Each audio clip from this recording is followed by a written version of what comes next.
So today we're going to discuss the creation of the state of Israel, the country of Israel, the land of the Jews, the only land that the Jews have. And the British were involved with this, and so were the Americans, and so were the Arabs, and so were other peoples. And it has something, it is connected with the lost ten tribes.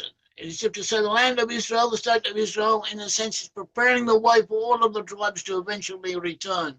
This is a beginning. This is important. And the British, who at that time, when the beginnings and the foundations were laid, were the most powerful country in the world, alongside America, they were also instrumental in bringing the country into being. And so this reflects on both parties, and it's interesting. It's worth knowing in its own right. It's valuable information, and a lot of you are already familiar with parts of it, but it's worth going over other parts. First of all, the Jewish religion. The Jewish religion emphasized the virtues of living in the land of Israel. This is mentioned in the Bible. They have different verses. For instance, Psalms 132, 13 to 14, it says, "The Lord has chosen Zion, he has decided for his habitation. This is my rest forever. Here will I dwell, for I have decided." Also in Deuteronomy 11:12, it says, a land which the Lord your God careth, for the eyes of the Lord your God are always upon it, from the beginning of the year until the end of the year. This is a land that God wants, that God makes his presence felt within it. It is the Holy Land. It's a land which gives life, invigorates its inhabitants. And with the Jews, not only the Jews, but every person who believes in the Bible and cleaves to the God of Israel has an obligation to live in the land of Israel. That is, wherever other factors do not prevail against it. But the principle remains. In principle, every Jew has an obligation to live within the land of Israel. He also has an obligation to be free from foreign control. The Jewish community, the communities of Israel, have an obligation to be free from foreigners. It says in Deuteronomy 17:14, when you come to the land the Lord your God is giving to you, and you possess it and live therein, and you say, I will set a king over myself, like all the nations around me, you shall set a king over you, one whom the Lord your God chooses from among your brothers. You shall set a king over yourself. You shall not appoint a foreigner over you, one who is not your brother. Only Israelites can rule over Israelites. Taking the two principles together, that you have to live in the land of Israel, at least those who are bound by the law should live in the lands of Israel, and also they should be independent, not have foreigners ruling over them. You get the principle of Zionism, an independent Jewish state in the land, in the Holy Land. And everything else is an aberration, is excessive, is more than what is needed. The principle is that the Jews should be independent and they should live within the land of Israel. Should also keep the law and not commit idolatry and many other things. But these are principles in their own right. So historically, the Jews were in the land. They were in the land and they were expelled from it in the time of the Babylonians. That is, first of all, we had the 12 tribes in the land of Israel. Then the 10 tribes were expelled from the land. And then they were taken away and they were scattered and they went in all different areas, predominantly to the west and the north of Europe, also to the British Isles. But these were not known to them and not known to others. So became the lost 10 tribes of Israel. After that, the Jews, those who remained, you had 13 tribes. First of all, you had 13 tribes, 13 original tribes. When Ephraim and Manasseh are counted as two tribes, and Levi is also included, you get 13 tribes. So you had 13 tribes, and then the 10 tribes, the 10 northern tribes separated, and they set up their own kingdom, and which was separate. It had its separate existence for quite a good while. And in the south, you had the kingdom of Judah. The kingdom of Judah consisted of the tribes of Judah, of Benjamin, and of Levi. Also, other tribes, representative portions of other tribes were also present in the southern kingdom, and all the inhabitants of that southern kingdom were known as Jews after Judah. The northern kingdom was that of the Muslim tribes who got lost, and they went to areas of Western and Northern Europe, as we said. So after they had been taken away, there remained the kingdom of Judah. The kingdom of Judah was conquered by the Babylonians, who took them to Babylon, which is a major empire in its time.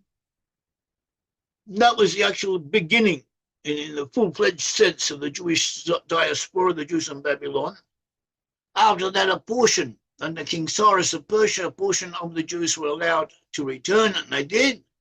They set up the kingdom of Judea, the principality of Judah, and they became the Jews. Even though many Jews remained in the diaspora, the kingdom of, or the province of Judah continued to exist, until eventually it too was conquered by the Romans, and then all of its inhabitants were exiled. And all the Jews, almost all the Jews, were expelled by force. They were forced to leave the land.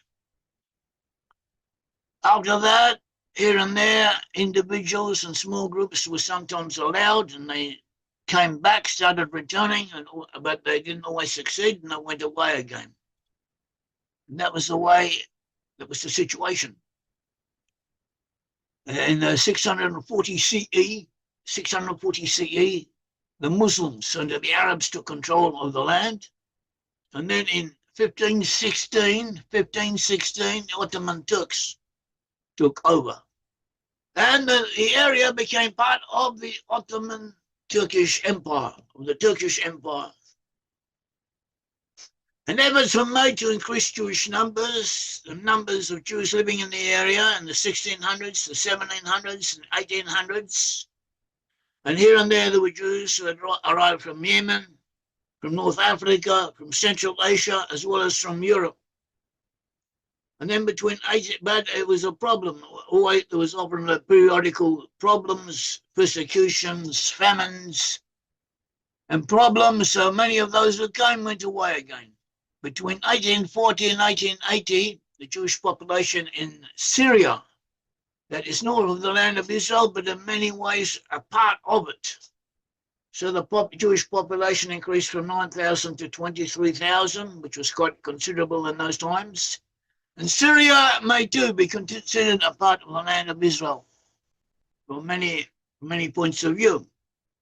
From 1881 to 1903 was the first Aliyah, what is known as the first Aliyah. Aliyah means going up. Jews who move to the land of Israel, they go up, they make an Aliyah. So the first Aliyah, historically, was from 1881 to 1903.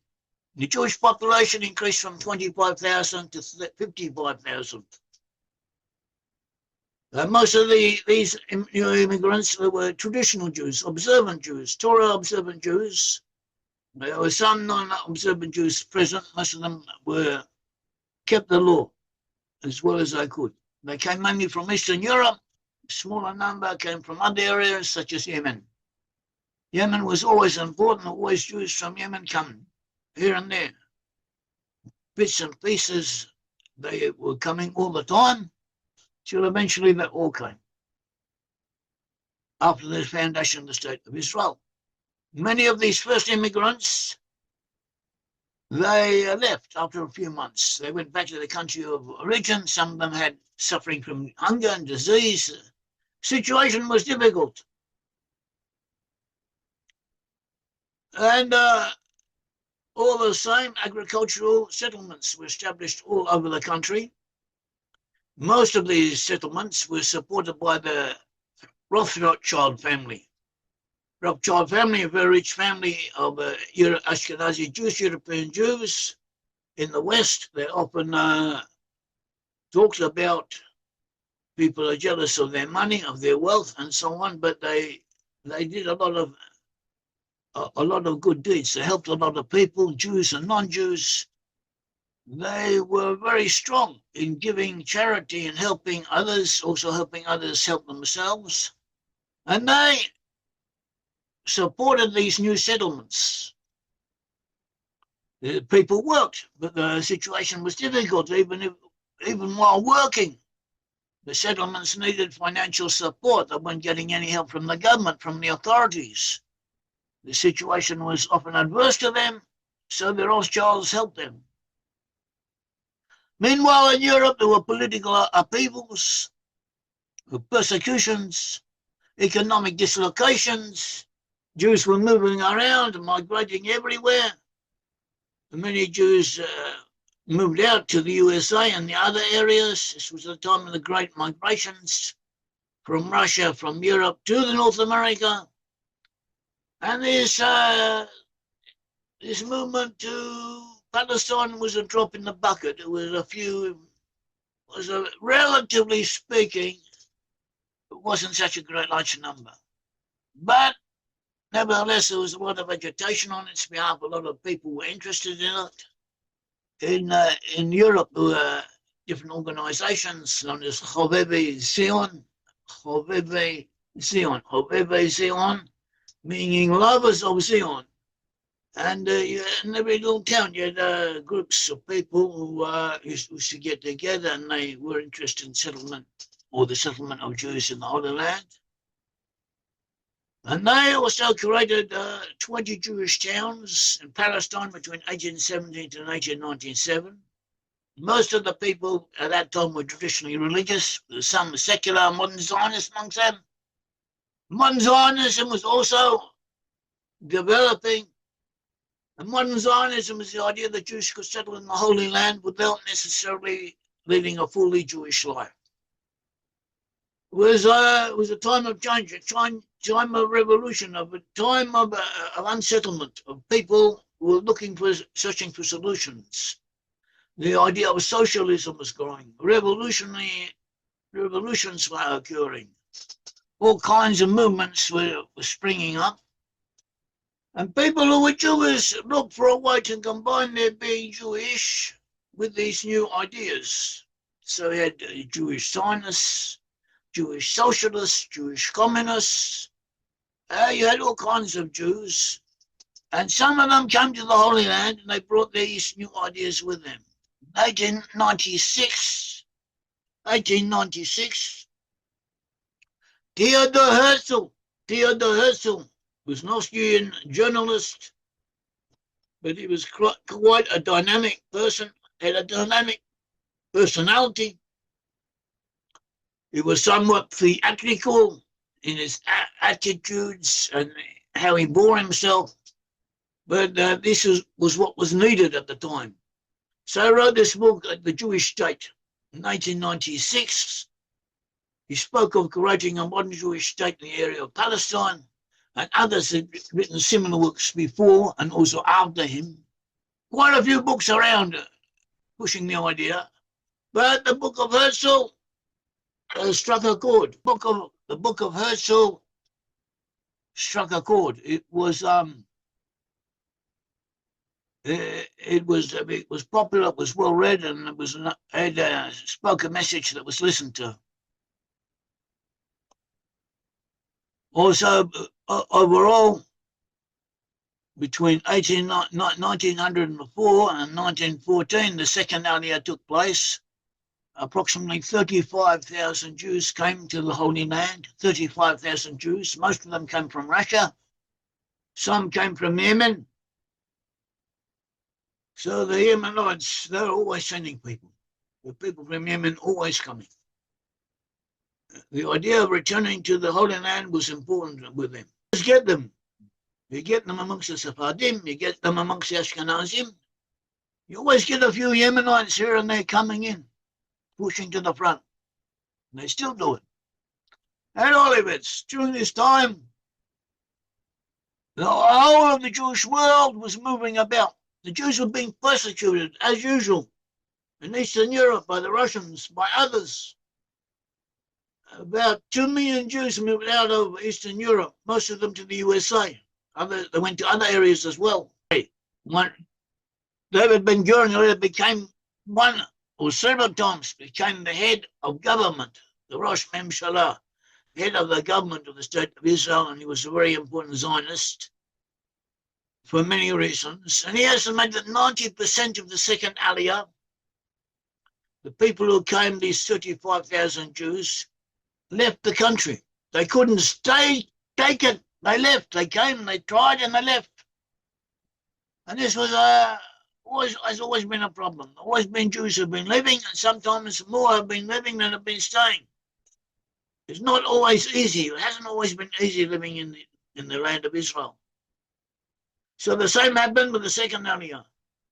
Also, the Ottoman Turks, the rulers, who were against the Jews. They expelled them from now and again. They deported them. They arrested them. They denied them the opportunity to become nationals of the Ottoman Empire, to receive full citizenship. And their numbers were diminished. Those who remained often found jobs as silversmiths, construction workers, and other professions. So during this period, the Hebrew language, after a struggle, became the dominant tongue of the area. It was a revival of the Hebrew language.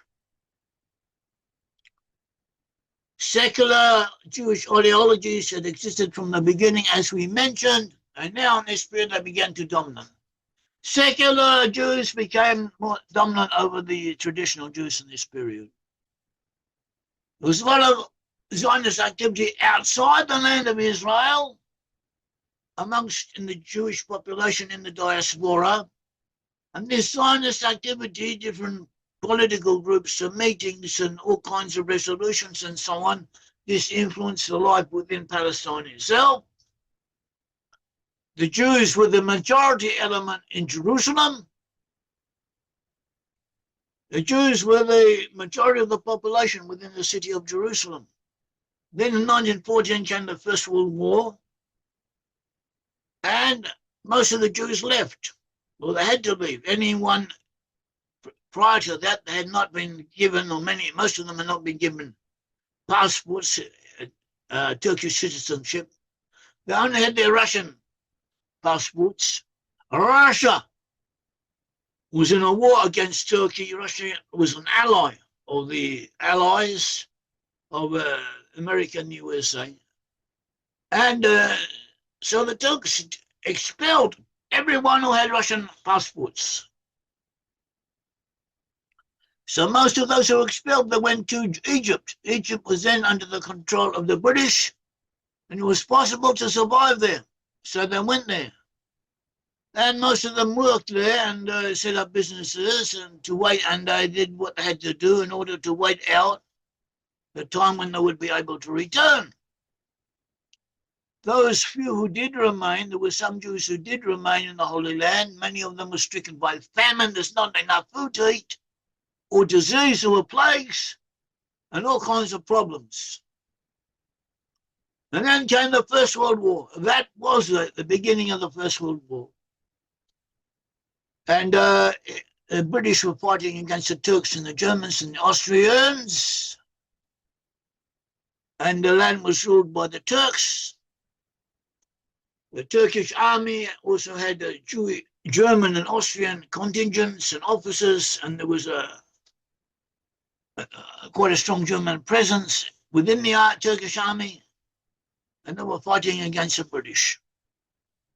So in England, there was Zionists, some of the Zionists from Russia. They made contact with the British, and so they founded the Zion Mule Corps. The Zion Mule Corps, a mule is half a donkey and half a horse. Okay, that's what a mule is: half a donkey and half a horse. because it has qualities that neither the horse nor the donkey has. It is resistant to disease like a donkey, also can work hard like a donkey, and it has some of the attributes of a horse. So a mule is often preferred to both of them.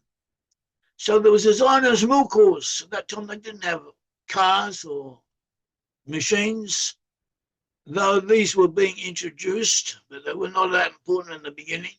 So the Zionist mule horse task was to bring supplies in Gallipoli to the Allied forces. Gallipoli is in Western Turkey. It is a strategic area in Western Turkey, and the idea was to conquer Gallipoli, and from there possibly to capture Istanbul, the capital of Turkey, and perhaps bring the war to an early close. So the Allies sent troops there to do that, but it became harder than they expected, so they had to fight. And the soldiers would go in and set up stations and start shooting at each other and hiding behind rocks and so on. And they were receiving supplies from ships. So the Zionist Mule Corps, its task was to bring supplies by more to them. So the Zionist Mule Corps was to bring with the mules to bring the supplies to the troops. The commander of the Zionist Mule Corps was John Henry Patterson, 1867-1947. John Henry Patterson was a restorationist. Restorationists were descendants of people mainly in England, but also everywhere, like in all Europe, also in America. You had Christians beginning a little bit before the time of Oliver Cromwell in the 1600s, continuing even more so in the time of Oliver Cromwell. Oliver Cromwell himself was one of them, and they believed that the Jews should be enabled to return to their land. And some of them understood that this would have to take place after they converted to Christianity, and others of them wouldn't. Oliver Cromwell did not necessarily think the Jews had to convert to anything other than their own religion. And there were others amongst them. And at all events, amongst the restorationists, the emphasis was on the Jews returning to their land. It was not an attempt to missionize those Jews as some, in hindsight, like to present it. And you had whole families of people who became important later were from these restorationists. They were small in number, but they were exceptional people. Nearly every one of them was an exceptional person, so they made a strong impression. So John Henry Patterson came from restorationist family.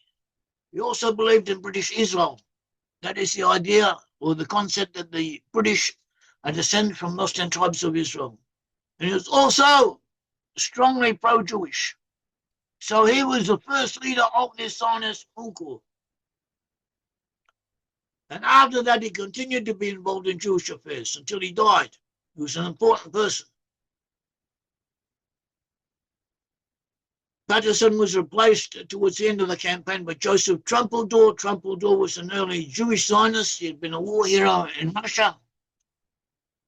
And he continued the task. In the end, the campaign in Gallipoli was not successful. So he retreated. Incidentally, my grandfather, Leo Jacobi, he was in charge of relations between.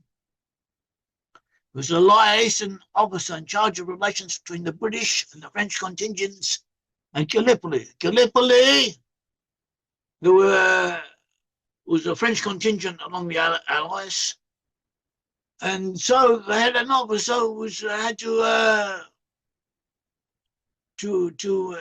be an intermediate between the British forces and the French forces. That was what my grandfather was doing. Also, Australian and New Zealand troops, Anzac troops, were also in Gallipoli, and it was very important in Anzac in Australian tradition, the idea of the Anzacs fighting at Gallipoli. And the campaign was not successful, but it did have certain achievements. It wasn't a total failure, but it wasn't as successful as they had hoped it would be. The Zionist Mill Corps was praised for how it had performed. After the campaign, the Corps was disbanded, but some of its members have joined Jewish battalions that grew up after that. That is, new units composed of Jews, or mainly Jews, were formed in the British Army. One of them was the 38th Service Battalion, the Royal Fusiliers, made of Jews from the City of London, with some Americans. And this was also led by Patterson.